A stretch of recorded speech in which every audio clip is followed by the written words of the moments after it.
இன்னைக்கு நம்ம சேனல்ல என்ன வீடியோ பார்க்க போறோம்னா ஒரு சூப்பரான திகில் மற்றும் உண்மை அமானுஷ்ய சம்பவங்க. இந்த உண்மை சம்பவம் எங்க நடக்குதுன்னு பாத்தீங்கன்னா கோயம்புத்தூர்லங்க. என்ன அமானுஷ்ய சம்பவம்ன்றத வாங்க பார்க்கலாம். அதுக்கு முன்னாடி நம்ம சேனலை நீங்க சப்ஸ்கிரைப் பண்ணலாம், சப்ஸ்கிரைப் பண்ணிக்கோங்க. பக்கத்துல உள்ள பெல் ஐகானை கிளிக் பண்ணிக்கோங்க. நான் போற வீடியோலாம் அப்பதான் உங்களுக்கு நோட்டிபிகேஷன் வரும். இந்த வீடியோ உங்களுக்கு பிடிச்சிருந்ததுன்னா உங்க ஃப்ரெண்ட்ஸ் அண்ட் ஃபேமிலிக்கும் நீங்க ஷேர் பண்ணுங்க. வாங்க இப்ப அந்த உண்மை சம்பவத்தை பார்க்க. கோயம்புத்தூர் வந்து ஒரு ஊருங்க. அங்கதான் இந்த அமானுஷ்ய சம்பவம் நடக்குது. 2010 ஆண்டுலங்க. அந்த 2 இளைஞர்களுக்கு நடந்த ஒரு உண்மை அமானுஷ்ய சம்பவங்க. அதே என்னாச்சுன்னு பாத்தீங்கன்னா சூர்யா பிரகாஷ் 2 பேரும் ஃப்ரெண்ட்ஸுங்க. அவங்க பிறந்த ஊர் திருச்சி. அங்கிருந்து கோயம்புத்தூர்ல வேலை செஞ்சுட்டு இருக்காங்க. அவங்க ஒரு சின்னதா ஒரு வீடு எடுத்து அங்க வாடகைக்கு தங்கி அங்கிருந்து வேலைக்கு போயிட்டு இருந்திருக்காங்க. அவங்க 2 பேருக்கு தான் இந்த சம்பவம் நடந்திருக்கு. அது என்னாச்சுன்னு பாத்தீங்கன்னா அந்த சூர்யான்றவர் என்ன பண்ணிருக்காரு, ஏசி டெக்னீஷியனா ஒர்க் பண்ணிட்டு இருக்காரு. ஏசி இந்த டெக்னீஷியன்ல ஒர்க் பண்ணி வேலை செஞ்சுட்டு இருந்திருக்காரு. அவர் எப்பவுமே நைட்டு 10 மணிக்கு அந்த மாதிரி தான் வீட்டுக்கு வருவாரு. அவரோட ஃப்ரெண்ட் பாத்தீங்கன்னா லோடு ஏத்துற வேலை பார்த்து இருந்திருக்காரு. அவர் வரத்துக்கு நைட்டு 1 மணி கூட ஆகும். ஏன்னா லோடு ரொம்ப நேரம் ஏத்துவாங்க. ஏத்தி முடிச்சுட்டு எப்ப வேணாலும் லோடு இருக்கும். சில டைம் நைட்டு ஃபுல்லா லோடு ஏத்துறது இருக்கும். சில நாள் பகல் ஃபுல்லா லோடு ஏத்துற வேலை இருக்கும் இந்த பிரகாஷ்ன்றவருக்கு. அதனால சொல்லிட்டு அவர் என்ன பண்ணிருக்காருன்னா அன்னைக்கு நைட்டு 1 மணிக்கு வர்ற மாதிரி ஆயிடுச்சு அவருக்கு. ஏன்னா லோடு நிறைய ஏற்ற வேண்டியது ஆயிடுச்சு. ஈவினிங் 6 மணில இருந்து ஒரு லோடு ஏத்திட்டு இருந்திருக்காரு. நைட்டு 12 மணி வரைக்கும் ஒரு லோடு ஏத்திட்டு இருந்திருக்காருங்க. இந்த சூர்யான்றவர் என்ன பண்ணிருக்காருன்னா அவரோட எப்பயும் போல இந்த ஏசி அந்த ப்ரிப்பேர் பண்ற வேலைலாம் முடிச்சுட்டு அது மாதிரி டிவி ஃபிக்ஸ் பண்றது இந்த மாதிரி எல்லா வேலையுமே அவர் செய்வாரு. ஸோ அந்த வேலையை முடிச்சுட்டு நைட்டு 10 மணிக்கு தான் வந்திருக்காரு. அப்போ வரும்போது ரோடு ஃபுல்லா பாத்தீங்கன்னா யாருமே ஆள் நடமாட்டமே இல்லை. ரொம்ப இருட்டா இருந்திருக்கு. அவர் இறங்கின அவரு கிராஸ் பண்ணி போறது ஒரு பஸ் ஸ்டாப் கிராஸ் பண்ணி அதுக்கப்புறம் ஒரு சின்னதா ஸ்ட்ரீட் ஒரு தெருக்குள்ள பூந்துதான் அவர் போகணும். அப்படி அவருக்கு வேலையை முடிச்சுட்டு போகும்போது ரொம்ப லைட்ஸ் எல்லாம் ஆஃப் ஆகிருக்கு. ரோட்ல லைட் எரியவே இல்லை. இங்க இருந்து அவருக்கு ஒரு 2 தெரு தள்ளிதான் லைட்டே இருக்கிற அளவுக்கு ரொம்ப இருட்டா இருந்திருக்கு. அன்னைக்கு அவருக்கு ஒரு மாதிரி மனசுக்குள்ள வித்தியாசமா பட்டது. என்னைக்குமே ஒரு லைட்டு பிரகாசமா இருக்குமாச்சு, இப்ப ஒரு மாதிரியா இருள் சூழ்ந்து போய் இருக்கே அப்படின்ற மாதிரி ஒரு குழப்பத்தோட நடந்து போயிட்டு இருக்காருங்க. அவங்க அந்த வீடு அவங்க வாடகைக்கு எடுத்து 4 மாசமா தங்கிட்டு இருக்காங்க. அதுக்கு முன்னாடி வேற இடத்துல தங்கி இருந்திருக்காங்க. அதுக்கப்புறம் இப்போ 4 மாசமா அந்த இடத்துல தங்கிட்டு இருந்திருக்காங்க. அப்போ தன்னோட வீட்டுக்கு நடந்து போகும்போது நிறைய வழிநடுங்க மரங்கள் நிறைய இருக்குங்க. அது நல்ல வெயில் காலம், அதாவது சித்திரை மாசம் அந்த மாதிரி வெயில் காலம். நடந்து போயிட்டு இருக்கும்போது என்னது பாத்தீங்கன்னா ரொம்ப காத்து ஒரு மாதிரி பயங்கரமா அடிக்கிறது. ஸோ நடக்க கூடவே வேற யாரும் நடக்கிற மாதிரி அவருக்கு ஒரு ஃபீலா இருக்கு. நம்ம நடந்து வரோம்னா நம்மள யாரும் ஃபாலோ பண்ற மாதிரி திரும்பி நம்ம பார்த்துட்டே வருவோம், யாரை ஃபாலோ பண்றாங்க அப்படின்ட்டு. ஏன்னா யாருமே இல்லை ரோட்ல. அப்படின்ட்டு திரும்பி பாக்குறாரு, யாருமே இல்லை. ஆனா அந்த சருகெல்லாம் கொட்டி போய் காஞ்சி கிடக்கும்ல இலலாம், அது மேல யாரோ கால் வச்சு நடந்தா அப்படி இருக்கும், சறுக்குன்னு அந்த மாதிரி அவருக்கு அந்த சத்தம் கேட்டிருக்குங்க. இவர் ரொம்ப குழம்பி போய் என்ன யாரோ நடந்து வர மாதிரி இருக்கு, ஆனா யாருமே இல்லையே. இருட்டுல அவருக்கு ஒன்றும் தெரியவும் இல்லைங்க. அவர் பட்டன் போன் தான் வச்சுட்டு இருந்திருக்காரு. ஓகேங்களா, சாதாரண ஒரு கேமரா போன், சின்ன பட்டன் போன், கேமராவோட லைட்ஸ் அந்த லைட் எல்லாமே இருக்கும். தன்னோட போனோட கேமரா அந்த செல்லோட லைட் அடிச்சுக்கிட்டே அவர் நடந்து போறாரு. சுத்தி பார்க்கறாரு, யாருமே இல்லை. ஆனா காத்து மட்டும் லேசா காத்து அடிச்சுட்டு சருக இந்த உருளை சத்தமா இல்ல யாராவது நடக்கிற சத்தமான்றது அவருக்கு பெரிய குழப்பமா இருந்தது. நடந்து போயிட்டே இருக்கும்போது கொஞ்சம் தூரத்துல அந்த ஸ்ட்ரீட்டோட லாஸ்ட்ல தான் அவரோட வீடு இருக்கு. அங்க அவர் வீட்டுக்கிட்ட மட்டும்தான் அந்த வெளிச்சமே இருக்கு. அது நெடுக்க போகும்போது எல்லாருமே லைட் ஆஃப் பண்ணிட்டு எல்லாருமே படுத்துட்டாங்க. ஸோ யாருமே இல்லை. ஒரு 2-3 நாய் மட்டும் தான் ரோட்டில் படுத்துருக்காரு, யாருமே கிடையாது. அந்த இருட்டுலேயே லைட் அடிச்சுக்கிட்டு தட்டு தர மாதிரி போறாரு. அவருக்கு அந்த வெளிச்சத்தை அங்க பார்க்கும்போது அவர் கொஞ்சம் திருப்தியா இருக்கு. அவ்வளவு தூரத்துல லைட் எரியுது ஒருக்கு, அதாவது லைட் எரியுது அப்படின்னு சொல்லிட்டு அவரோட வீட்லயும் எதுக்காப்புல அந்த வீட்டோட ஓனர், அந்த ஓனர் இருக்காரு. அந்த 2 வீட்டுல மட்டும் தான் லைட் எரியுது, வெளில வாசல் லைட் எரியுது. அதை பார்த்துட்டு கொஞ்சம் ஓகே அங்கே லைட் எரியுதுன்னு சொல்லிட்டு போயிட்டு இருக்காருங்க. அவன் மனசுல நினைக்கிறாரு, நம்ம 10-11 மணிக்கு வரும், நம்மளுக்கே இப்படி இருக்குன்னா 1 மணிக்கு வேலை முடிஞ்சு வரான். அவனோட ஃப்ரெண்டு பிரகாஷ், அவனுக்கு எப்படி இருக்குமோ தெரியல, எப்படிதான் வண்டி எடுத்துட்டு ஓட்டிட்டு எப்படிதான் வரானே தெரியல அப்படின்ற மாதிரி மனசு நினைச்சுக்கிட்டே போறாரு. அவர் ஃப்ரெண்டுக்கு ஃபோன் பண்றாரு, நீ எப்படா வருவ அப்படின்னு சொல்ற மாதிரி கேட்குறாரு. நான் வந்துடுவேன், லோடு ஏற்றி முடிச்சுட்டு நான் வந்துடுறேன், எப்படியும் 1 மணி ஆயிடும், நான் 12:30 மணிக்கு நான் வண்டி எடுத்தேன்னா 1 மணிக்கெல்லாம் வந்துடுவேன்டா அப்படின்ற மாதிரி அவர் ஃப்ரெண்டு பிரகாஷ் சொல்றாரு. சரி ஓகே நீ சீக்கிரம் சொல்லிட்டு போனா கட் பண்ணிட்டு அந்த பயத்துல யார் கூட பேசுன்றதால பேசிக்கிட்டே அப்படியே போயிட்டு போனை கட் பண்ணிட்டு வீட்டுக்கு போறாரு. அப்போ வந்து வீட்டு வாசல்ல இரும்பு கேட்டு. ஸோ அதை வந்து ஓப்பன் பண்ணலாம்னு சொல்லிட்டு ஓப்பன் பண்ணும்போது அவரு அந்த ஸ்ட்ரீட்லேயே வந்து ஓரத்துல ஒரு பெரிய ஆலமரம் இருக்கு. அந்த ஆலமரத்துல வந்து ரொம்ப இந்த ஆலமரம் வந்து காத்தடிக்கும் போது அவருக்கு அந்த இருட்டில் பார்க்கும்போது இப்போ இரண்டவங்க கண்டுக்கு எல்லாம் பேயின்னு சொல்லுவாங்களா, கண்டதெல்லாம் பேயின்னு சொல்லுவாங்களா, அந்த மாதிரி அவருக்கு அந்த ஆலமரத்தை பார்க்கும்போது ஏதோ பெரிய பூதமே வந்து ஆடுற மாதிரி அவரு பிரம்ம பண்ணிக்கிட்டு பிரம்மையில வந்து பேய் மாதிரி இருக்கே அப்படின்னு சொல்லிட்டு ரொம்ப வேர்த்து கொட்ட ஆரம்பிச்சிச்சு அவருக்கு. அப்புறமேட்டு பார்க்கும்போது 2 லைட் மட்டும், அதாவது கண்ணில் வந்து இப்போ நாய்க்கெல்லாம் லைட் டைம்ல வந்து கண்ணில் லைட் அடிச்சா ஒரு மாதிரி ஒளி வீசும்ல கண்ணில். ஸோ அந்த மாதிரி வந்து இந்த மரத்துக்கிட்ட வந்து 2 கண்ணில் உருவாதான் தெரியல, ஆனால் 2 கண்ணு மட்டும் லைட் அடிச்ச மாதிரி சின்னதாக தெரிஞ்சிருக்கு அவருக்கு அந்த மரத்துலேருந்து எட்டி பார்க்குற மாதிரி. ஸோ அவருக்கு வந்து பயம் அள்ளு விட்டுருச்சு, நடுக்க ஆரம்பிச்சிருச்சு. என்ன இது யாரோ இருக்கிற மாதிரி இருக்கு, கண்ணு வந்து லைட் எரியுற மாதிரி இருக்கு, இங்க சுத்தமே இருட்டா இருக்கு, நம்ம வீட்டு வாசல் மட்டும் தான் லைட் எரியுது, எப்படி அங்க மட்டும் வெளிச்சம் தெரியுது சொல்லிட்டு சரி அங்க போய் என்ன இருக்குன்னு பார்க்கலாம் அப்படின்ற மாதிரி அவர் வந்து நடந்து போறாருங்க. நடந்து அந்த ஆலமரத்துக்கிட்ட போறாருங்க. போகவும் காத்தடிக்கவும் அந்த நிலா வெளிச்சத்துல வந்து பாத்தீங்கன்னா அந்த கிளலாம் ஆறு பார்த்து அவருக்கே ஒரு பயமா இருக்கு. ஏன்னா நம்மளுக்குமே தனியா நடந்து போகும்போது எது பார்த்தாலும் நமக்கு பயமா இருக்கும், யாரும் நம்மளுக்கு ஃபாலோ பண்ற மாதிரி இருக்கும், ஒரு நிழல் வந்தா கூட நம்மளுக்கு பயமா இருக்கும். ஸோ அவருக்குமே அன்னைக்கு அப்படிதான் இருந்திருக்கு. அந்த ஆலமரத்தோட அந்த விழுது அந்த தொங்கும் போதெல்லாம் பார்க்கும்போது ஏதோ பெரிய பூதமே வந்து நின்றுட்டு இருக்கிற மாதிரி அவருக்கு ஒரு ஃபீலா இருந்திருக்கு. அங்க போய் பார்த்துருக்காரு, கருப்பு கலர்ல ஏதோ ஒன்று அசைஞ்சு அந்த மரத்து பக்கத்துலேயே கருப்பு கலர்ல இப்படி விஸ்குன்னு ஏதோ ஒன்று போன மாதிரி இருந்ததுக்கு அவருக்கு. பார்த்துட்டு இது வந்து நம்மளுக்கு கற்பனையா, இது வந்து உண்மைதானா, இல்லை நம்ம வந்து இந்த பயத்திலே வந்து நம்மளே வந்து ஒரு பிரம்மையை நம்ம வந்து நினச்சிட்டு இருக்கோமா அப்படின்ற மாதிரி அவருக்கு ஒரே குழப்பம். நம்ம அங்கேயே நடந்து வரும்போது யாரும் நம்ம கூட நடந்து வர்ற மாதிரி இருந்துச்சு, பின்னாடி யாரும் ஃபாலோ பண்ணுற மாதிரியே இருந்தது. ஸோ இங்கே நம்ம கேட் திறந்து போகிறோம், திடீர்னு மரம் வேகமாக காத்தடிக்குது, அந்த தூரத்தில் இது லைட் அடிச்ச மாதிரி இருந்தது. வந்து பார்த்தா யாருமே இல்லையே, என்னவா இருக்கும்னு சொல்லிட்டு நம்ம வந்து மனசில் போட்டு குழப்பிட்டு இருக்கோம், பேய் பேய் பேய் நினச்சி பயந்துட்டே இருக்கோம். அதெல்லாம் ஒன்றுலன்னு அவரே வந்து தைரியப்படுத்திக்கிட்டு வீட்டை வந்து கேட் திறக்க போறாருங்க.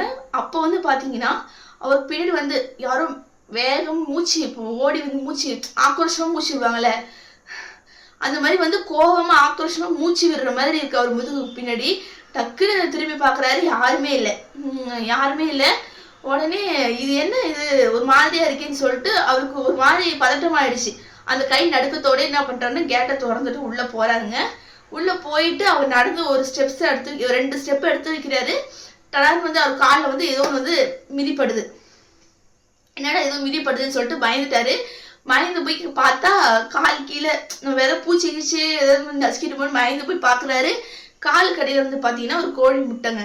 கோழி முட்டையை வந்து நசுக்கியிருக்காரு. அதை சுற்றிலும் அந்த கோழி முட்டை உடஞ்சி பிதுங்கி அப்படியே கிடக்கு. அதை சுற்றி பார்த்தீங்கன்னா மஞ்சள் குங்குமம்லாம் ரவுண்டாக போட்டு வச்சுருக்காங்க அந்த முட்டைக்கு சுற்றிரும். இது என்ன இது விசித்திரமா இருக்கு, யாரு வீட்டு வாசல்ல வந்து இந்த மாதிரி முட்டை வச்சு மேல இந்த குங்குமம் மஞ்சத்தூள்லாம் போட்டது என்ன? ஏன்னா அவருக்கு வந்து இந்த பேய் இதெல்லாம் நம்பிக்கை இல்லை. ஸோ அவருக்கு வந்து ஒரு மாதிரி யோசனை வருது, என்ன இது முட்டை கிட்டெல்லாம் போட்டு இப்படி இருக்கே அப்படின்னு சொல்லிட்டு அவர் ஒரே குழப்பத்துல போறாரு. அப்போ வந்து அவங்க வீட்டு சைடுல வந்து யாரோ வந்து பார்த்து வாட்ச் பண்ணிட்டே இருக்காங்க. அவரை வாட்ச் பண்ணிட்டு அவர் பார்க்கும்போது எஸ்கேப் ஆகி போற மாதிரி அவருக்கு அந்த மாதிரி இருந்திருக்கு. யாரும் நம்மளை பார்த்துட்டே இருக்காங்கன்னு டக்குன்னு பார்க்குறாரு, அங்கே யாருமே இல்லை. சருக்குன்னு ஏதோ ஒரு உருவம் போன மாதிரி இருந்தது. திரும்ப லைட் அடிச்சு பார்க்குறாரு, அங்கே யாருமே இல்லை. ஸோ அவருக்கு ரொம்ப இருக்கு அந்த பதட்டம் அதிகமாகிடுச்சு. அவர் ஃப்ரெண்டு எப்போ வருவான்ற இந்த பதட்டத்திலே இருந்தாருங்க. உடனே வீட்டு கதவை திறந்துட்டு வேகமாக இந்த வீட்டு லாக் இருக்கு இல்லையா பூட்டு, அதை திறக்கும் போது பின்னாடி வந்து யாரோ ஒருத்தவங்க நிற்கிற மாதிரியே இருக்கு அவருக்கு. அவர் கூட வந்து பின்னாடி யாரோ இப்போ நம்ம யாராவது பின்னாடி வந்து ஒரு மாதிரி ஹீட் அந்த வரும்ல, பின்னாடி ஹீட்டும் அந்த மூச்சு காத்தும் மேலே படுற மாதிரி இருக்குல்ல. ஸோ அந்த மாதிரி தான் அவருக்கும் ஃபீல் ஆயிருக்கு. அந்த முட்டையை வந்து செப்பலை கழட்டி போட்டுட்டு டோரை ஓப்பன் பண்ண போறாரு. ஸோ அவருக்கு அதே மாதிரி சேம் ஃபீல், யாரோ பின்னாடி நிற்கிற மாதிரி இருக்கு. உடனே டோரை ஓப்பன் பண்ணிட்டு அவர் உள்ள போறாரு. சர்க்குன்னு அவர் கூடவே வேற யாரோ ஒருத்தவங்க உள்ள வந்து கருப்பு கலர்ல ஒரு அமர்ஷி ஒரு சர்க்குன்னு வந்த மாதிரி இருக்கு, அவர் கூடவே சேர்ந்து வந்த மாதிரி இருக்கு. உடனே அவருக்கு ரொம்ப அள்ளு விட்டுருச்சு பயம். டக்குன்னு கதவை வந்து வேகமா தாக்க போட்டுக்கிட்டாரு. அப்போதான் வந்து அந்த பதட்டத்தை தான் அவருக்கு யோசனை வருது. அந்த எழுத்து வீட்டில் அவர் ஓனர் இருக்காருன்னு சொன்னேன், வீட்டு ஓனரு. அவர் ஒரு வாட்டி வந்து சொல்லியிருந்திருக்காரு, தம்பி அவர் வந்து எப்படிப்பட்ட ஆளுனா அந்த பேய் பிசாசு இந்த மாதிரி பேசுகிறாள், சாமி இருக்கு, சாமி வந்து இந்த பேய்களெல்லாம் அழிக்கும், இந்த மாதிரி வந்து மாந்திரிகம் இந்த மாதிரி பத்தி பேசுற ஒரு ஆள் தான் அவரு. ஸோ அவர்கிட்ட பேசினாலே வந்து நல்லா இருக்கிறவங்களும் பயந்துருவாங்க, அந்த மாதிரி பேசுற ஆளு. ஆனா சூர்யாவுக்கு வந்து அந்த அது மேல நம்பிக்கை இல்லாம அப்பப்போ வந்து நக்கல் அடிச்சுட்டு வந்துருவாரு. நீங்க என்ன செப்பலா சொல்றீங்க, இல்ல இது ஒரு மர்மமான உலகம், இங்க என்ன வேணாலும் எப்போ வேணாலும் என்ன வேணாலும் நடக்கும், நம்மளை சுத்தி நிறைய தீய சக்திகளும் இருக்கு, நல்ல நல்ல ஆத்மாக்களும் இருக்கு, நம்ம வந்து இதெல்லாம் கடந்தா போய் ஆகணும் அப்படி இப்படின்ற மாதிரி அவர் எப்போ பார்த்தாலும் பில்டப் பண்ணி பேசுவார். இதெல்லாம் இவங்க வந்து பெருசாக எடுத்துக்க மாட்டார் சூர்யா. வாடகை கொடுக்க போகும்போதெல்லாம் அந்த மாதிரி பேசுவார். ஆனால் வந்து வாடகை விஷயத்துல ரொம்ப கரெக்டாக இருப்பார் அந்த ஓனர். அப்போதான் வந்து அவர் அதை நினச்சி பார்த்துட்டு அவருக்கு இன்னும் பயம் அதிகமாயிடுச்சு. ஒருவேளை இப்படிலாம் இருக்குமோ, அவர் சொன்ன மாதிரி ஏதாவது தீய சக்தியாக இருக்குமோ, ஏதாவது ஆத்மாவாக இருக்குமோன்னு ஒரு பயம் வந்துருச்சு அவருக்கு. அப்புறமேட்டுக்கு வீடு ஃபுல்லாக லைட், எல்லா லைட்டையும் போட்டுட்டார் வீட்டில் பயத்தில். வீட்டில் ஹாலில் கிச்சனு 2 பெட்ரூம் இருக்கும் அவங்க வீட்டில், சரிங்களா. அவர் சின்னதாக ஒரு ஹாலு, ஒரு கிச்சனு 2 பெட்ரூம். ஒரு பெட்ரூமில் வந்து பிரகாஷும், இன்னொரு பெட்ரூமில் சூர்யாவும் தூங்குவாங்க. ஸோ எல்லா ரூம்லேயும் எல்லா கிச்சனில் ஹாலில் எல்லாத்துலேயும் லைட்டை போட்டுட்டு டிவிலையும் போட்டு விட்டுட்டு அவர் வந்துட்டு போயிட்டு அவர் ரூமில் ரெஸ்ட் எடுக்கலான்ட்டு கை கால் மூஞ்செல்லாம் கழுவிட்டு போகிறாரு. அதுக்கப்புறம் குடிக்கிறதுக்கு கொஞ்சம் தண்ணி குடிப்போன்னு சொல்லிட்டு அந்த ஃப்ரிட்ஜு டோரை ஓப்பன் பண்ணி தண்ணி குடிக்கிறாரு. குடிச்சிட்டு கீழே குனியும் போதும் குடிச்சிட்டு இப்படி கீழே குனிஞ்சு வைக்க போகிறாரு. அப்போ வந்து ஏதோ சைடில் சறுக்குன்னு ஒன்று போன மாதிரி இருந்தது அவருக்கு. காற்று ஒரு மாதிரி, ஏதாவது நம்ம வண்டி ஒன்று கிராஸ் பண்ணிச்சுன்னா மூஞ்ச சொல்லின்னு காற்று அடிக்கலாம், அந்த மாதிரி வந்து அவருக்கு டக்குன்னு ஏதோ கிராஸ் ஆகினா ஃபேன்லாம் அவர் போடவே இல்லை ஹாலில். சறுக்குன்னு ஏதோ ஒரு காற்று வீசி போன மாதிரி அவருக்கு ஃபீல் ஆகிடுச்சு. ரொம்ப பயந்துட்டாரு. பயந்து போய் டிவியில் வந்து ஏதோ ஒரு பாட்டு ஒன்று போட்டு விட்டுட்டு சவுண்டு வச்சுட்டு போய் படுத்துட்டாருங்க. அதுக்கப்புறம் அவர் ரூமில் போயிட்டு ரூமில் லைட் ஆஃப் பண்ணா, அவர் ரூமில் மட்டும் லைட் ஆஃப் பண்ணிட்டு அந்த வெளியில் ஹால் வெளிச்சம் இருக்கு இல்லையா, அந்த வெளிச்சம் கொஞ்சம் உள்ளே வந்ததுனால அந்த இதுலேயே அவர் தூங்கிட்டாரு. தூங்கிட்டு இருக்கும்போது என்னாச்சுன்னு பார்த்தீங்கன்னா அவருக்கு ஏதோ கனவு வருது. இங்கே ஒரு ஓடுற மாதிரி, யாரோ துரத்துற மாதிரி, இவர் அவர் ஃப்ரெண்டை கூப்பிட்ற மாதிரி, இந்த மாதிரிலாம் வந்து கனவு வருது. கனவு வந்ததுமே டக்குன்னு ஏஞ்சி பதறி போய் ஏஞ்சி பார்க்குறாரு. ஏதோ ஒருத்தவங்க யாரோ அவரை வந்து கத்தி எடுத்து குத்து வர்ற மாதிரி ஒரு கனவு அவருக்கு. டக்குன்னு ஏஞ்சி பார்க்குறாரு. வீடு ஃபுல்லாக இருட்டாக இருக்குது. அதாவது எல்லா லைட்டையுமே ஆஃப் ஆகிருக்கு. ஒருவேளை கரண்ட் போயிடுச்சு அப்படின்னு பதட்டத்தில் செல்லில் அடித்து பார்க்குறாரு. அவர் தூங்குற இடத்துல ஃபேன் மட்டும் ஓடிட்டு இருக்கு. கரண்ட் போயிருந்தா ஃபேன் எப்படி ஓடும், ஃபேன் ஓடாதாச்சு, எப்படி லைட்ஸ் எல்லாமே ஆஃப் ஆச்சுன்னு சொல்லிட்டு அவருக்கு ஒரு நிமிஷம் பயம் ரொம்ப அதிகமாக இருக்கிறதுக்கு பதட்டம் அதிகமாகிடுச்சு. வேர்த்து கொட்ட ஆரம்பிச்சிச்சு அவருக்கு. உடனே போயிட்டு திரும்பவும் எல்லா லைட்டையும் போடுறாரு. போட்டு உடனே வந்து கிச்சனுக்கு போகிறாரு. கிச்சனுக்கு போயிட்டு திரும்பவும் தண்ணி குடிச்சிட்டு அவர் என்ன பண்ணுறாருன்னா அந்த பதட்டத்தில் அவர் ஃப்ரெண்டுக்கு ஃபோன் பண்ணி சொல்லிடலாமா இந்த மாதிரிலாம் இருக்குது அப்படின்னு சொல்லிட்டு அவர் ஃப்ரெண்டுக்கு வந்து ஃபோன் பண்ணலாமான்னு சொல்லிட்டு ஃபோனை தேடி ஃபோன் எடுக்க போகிறாரு. ஃப்ரெண்டுக்கு வந்து ஃபோன் ரீச்சே ஆகலைங்க. ஆகாததுக்கப்புறம் அவருக்கு என்னாச்சுன்னா பசிக்க ஆரம்பிச்சிருச்சு. அவர் வந்து ஒரு 12:30 மணிக்கிட்ட ஏஞ்சிட்டாரு. தூங்கி ஏஞ்சி அவருக்கு ரொம்ப பசிக்க ஆரம்பிச்சிருச்சு. உடனே என்ன பண்ணுறதுன்னு தெரியாமல், கடை இப்போ எதுவும் இருக்காது, அவன்கிட்ட ஃபோன் பண்ணி வாங்கிட்டு வர சொல்லாமத்தாலும் கடை எதுவும் இருக்காது, என்ன பண்ணுறதுன்னு யோசிச்சுக்கிட்டே உட்காந்தாரு. அப்புறம் வீட்டில் கொஞ்சம் முட்டை இருந்தது போல், அது முட்டை ப்ரெட்டு அது இருந்தது போல், சரி அது நம்ம சாப்பிட்டுக்கலாம் அப்படின்னு சொல்லிட்டு அந்த முட்டை ப்ரெட்டெல்லாம் நம்ம இது பண்ணிக்கலாம் சொல்லிட்டு போகும்போது யாரோ கதவு தட்டுற மாதிரி இருந்ததுங்க. கதவு தட்டுனதுமே இவருக்கு ரொம்ப பயம் அதிகமாகிடுச்சு. யார் வந்து தட்டுறது கதவைன்னு சொல்லிட்டு ரொம்ப ஏற்கனவே பயத்தில் தான் இருந்தார். ஸோ திரும்ப எல்லா டிவி ஏதாவது சவுண்டெல்லாம் வச்சுட்டு தான் அதுக்கப்புறம் வேலை செய்ய போனாலும் உனக்கு கதவு தட்டுனது ஓடி போய் சூழல் நம்ம ஃப்ரெண்டாக இருந்தாலும் இருக்கும்னு சொல்லிட்டு ஓடி போய் கதவை திறக்கிறாருங்க.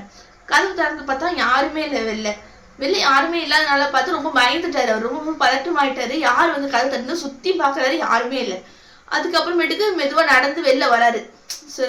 அங்கே ஏதாவது கேட்டுக்கு வெளியே இறக்காங்களான்னு பார்ப்போன்ட்டு வெளில வரும்போது திரும்ப ஒரு நிழல் மாதிரி சந்தில் ஒரு ஆள் வர்ற மாதிரி இருந்ததும் அவர் உடனே கேட்குறாரு, யார் இதுன்னு பார்த்தா அவர் ஃப்ரெண்டாக இருக்குங்க.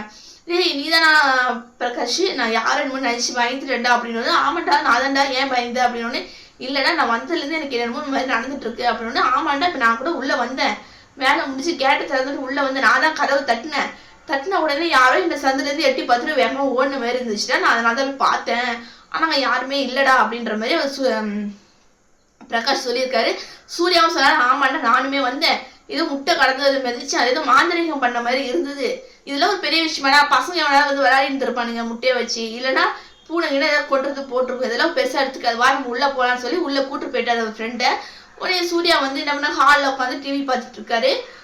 பிரகாஷ் என்ன பண்ணுறாருன்னா அவர் போய் ஃப்ரெஷ்அப் ஆகிட்டு கை கால் மூஞ்செல்லாம் கழுவிட்டு சாப்பிட்டே ஆடானதும் இல்லடா சாப்பிடணும் பசிக்குது, நான் தான் என்ன பண்றது தெரியாம யோசிச்சிருந்தா பிரெட் முட்டைலாம் இருந்தது, சரி ஏதாவது ஆம்லெட் பண்ணி போட்டு சாப்பிட்டு படுத்துக்கலான்ட்டு இருந்தேன், அதுக்குள்ள பண்ண அதுக்குள்ள நீயே வந்துட்டடா அப்படின்னு சொல்லியிருந்திருக்காரு.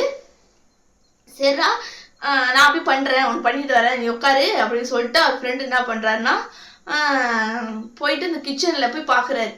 கிச்சன் உள்ள போனதுமே என்னன்னு பாத்தீங்கன்னா கருப்பு கலர்ல ஒரு உருவம் நிக்குதுங்க.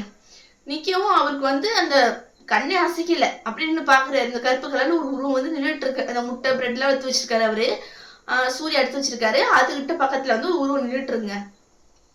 நின்றுட்டு இருக்கவும் அவருக்கு ஒண்ணுமே புரியல. உடனே அவன் ஃப்ரெண்டையும் அவரால் கூப்பிட முடியல.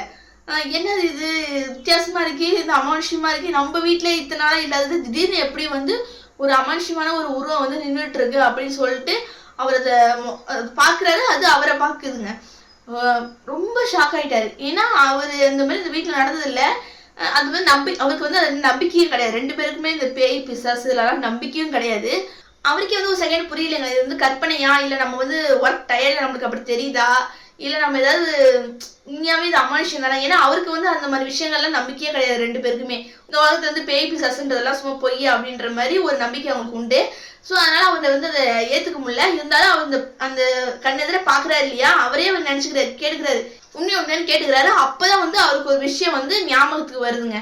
ஸோ என்ன இருக்கு பார்த்தீங்கன்னா, ஒரு நாள் இடையில வந்துட்டு அவருக்கு வீட்டு வாடகை கொடுக்க போகும்போது பிரகாஷ் வந்துட்டு வீட்டு ஓனர்கிட்ட வந்து, என்ன சார் நீங்க பாட்டுக்கு ஏதோ சொல்லிட்டு இருக்கீங்க, அது இது பண்ணிக்கிட்டு இருக்கீங்க, கோயில் போறீங்க, ஏதோ மாந்திரிகம் பண்றீங்க, என்ன சார் இதெல்லாம், சரி சார் எனக்கு ஒரு அப்படியே ஒரு மாந்திரிகத்தை போட்டு விடுங்க சார், என்னதான் ஆகுது நான் பாக்குறேன், இதெல்லாம் நம்பிக்கையே இல்லாத ஒண்ணு, ஏன் சார் மூட நம்பிக்கை அதெல்லாம் பண்ணிட்டு இருக்கீங்க அப்படின்ற மாதிரி நக்கல் அடிச்சு கிண்டல் பண்ணிட்டு அவரோட வீட்டு வாடகையை கொடுத்துட்டு வந்திருக்காரு பிரகாஷுங்க. ஸோ முன்னாடி சூர்யாவுமே அப்படிதான் நக்கல் அடிச்சு பேசியிருக்காரு, பிரகாஷுமே அதே மாதிரி நக்கல் அடிச்சு பேசியிருக்காருங்க. ஸோ இதனால என்ன இருக்குன்னு பார்த்தீங்கன்னா, அவருக்கு அப்பதான் புலப்படுதுங்க, நம்ம வந்து அன்னைக்கு நக்கல் அடிச்சு பேசுங்க, ஒருவேளை இவர் இந்த மாதிரி பண்ணியிருப்பாரோ, இவன் வேற சூர்யா வேற சொன்னானே இந்த மாதிரி முட்டையை வச்சு மஞ்சத்தூள் குங்குமம் எல்லாம் போட்டு இது பண்ணியிருக்காங்களான்னு வந்து ஒருவேளை அவர் தான் பண்ணியிருப்பாரோ அப்படின்னு அவர் மனசுல வந்து படுதுங்க. உண்மை என்னன்னு பார்த்தீங்கன்னா அதான் உண்மை. அந்த வீட்டு ஓனர் தான் என்ன பண்றாருன்னு பார்த்தீங்கன்னா, இந்த மாதிரி மாந்திரிகத்தை வச்சு முட்டை எல்லாம் பண்ணி ஒரு அமானுஷியை வந்து இவங்களை வந்து பயமுத்துன்ற மாதிரி ஒரு பில்லி சுனியம் சொல்லுவாங்க, அந்த மாதிரி பண்ணி வச்சிருக்காருங்க. உடனே அவங்க 2 பேரும் வெளில வந்து கூப்பிடுறாருங்க அவர் ஃப்ரெண்டை. இந்த மாதிரி வந்து நான் பார்த்துட்டேன், ஒரு பதட்டமா இருக்கிற எனக்கு வந்து பாரு அப்படின்னு கூப்பிடுறதுக்குள்ள வந்து பாத்தீங்கன்னா உள்ள இந்த முட்டை எல்லாம் வந்து உடஞ்சி பாத்திரம் எல்லாம் கீழே கொட்டி அந்த உருவம் வந்து அங்கேருந்து போயிடுச்சுங்க. உடனே 2 பேரும் பதறி அடிச்சுட்டு வீட்டுக்குள்ள இருக்கக்கூடாதா, வாடகை நம்ம போயிடலாம், இப்போ காலை வீடியோட்டு நம்ம வந்துக்கலாம்னு சொல்லிட்டு 2 பேரும் வெளில போயிட்டாங்க. வெளில போயிட்டு பக்கத்துல ஒரு கோயில் இருந்ததுங்க, அங்க போயிட்டு 2 பேரும் நைட் ஃபுல்லா இருந்திருக்காங்க. ஸோ இதான் இந்த சம்பவம் நடந்திருக்கு. அதாவது அவருக்கு நம்பிக்கையான ஒரு விஷயத்த வந்து இவங்க வந்து கிண்டல் பண்ணி நக்கல் அடிச்சு பேசுறதுனால அவர் வந்து கோவப்பட்டு இதெல்லாம் உண்மைதான் அப்படின்ற மாதிரி அவங்கள வந்து பயமுத்துறதுக்காக இந்த மாதிரி முட்டையை வச்சு ஒரு பில்லி சூன்ய மாதிரி பண்ணிட்டாருங்க. அதனால இந்த அமானுஷ்யமும் அவங்கள வந்து துரத்தி இந்த மாதிரி பண்ணியிருக்கு. அதுக்கப்புறம் ஒரு 4-5 நாள் போனதுக்கு அப்புறம் அவங்க அந்த வீட்டையே காலி பண்ணிட்டாங்க, சூர்யாவும் பிரகாஷும். ஸோ அந்த வீடுக்கு வெளிலையும் வீடு வாடகைக்கு விடப்படும் சொல்லி போர்டும் வச்சுட்டாங்க. ஸோ இதுதான் இந்த உண்மை சம்பவம். உங்களுக்கு இந்த சம்பவம் பிடிச்சிருந்தா லைக் பண்ணுங்க. இன்னொரு சூப்பரான வீடியோ பார்க்கலாம். நன்றி, வணக்கம்.